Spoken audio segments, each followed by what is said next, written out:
Pag-ilan mo na ba yan? Pangatlo. Pero okay ang kutsilyo. Sure.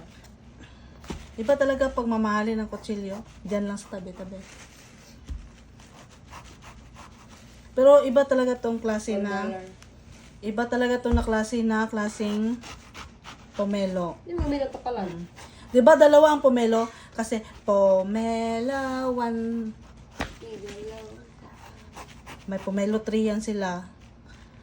Pero ibang variety to kasi pag gold to mabilis Pero masarap naman yan. O kasi ano ito sa Pilipinas pa to galing. Suha tawag dyan, di ba? Hindi. Ano tawag dyan? Ang ganyan ang balay bihot man. Suha yan?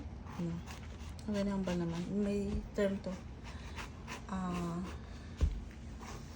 Ewan ko. Suha yata eh, sabi.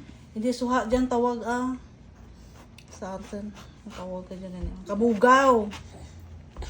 Bugaw? Yeah, kabugaw yun. Ano yun, ang bubugaw? Che. Bugaw. Matalim talaga ang ano.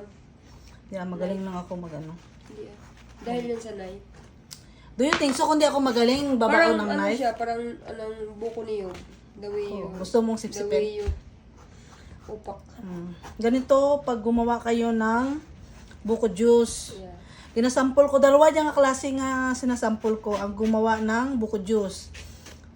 Pangalawa, ang magbalat ng suha. So, ganitohin. Tapos, bubutasan ang pomelo juice. Charot. So, dyan na kayo maglagay ng line. Actually, mahirap pa rin siya. Matigas na, pero masarap. Buti pa ang iba dyan, nakatingin lang. I'm the big grouper. Pero talaga mga big grouper.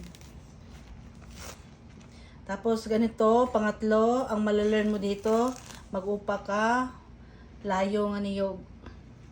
Anong layo? Hinog?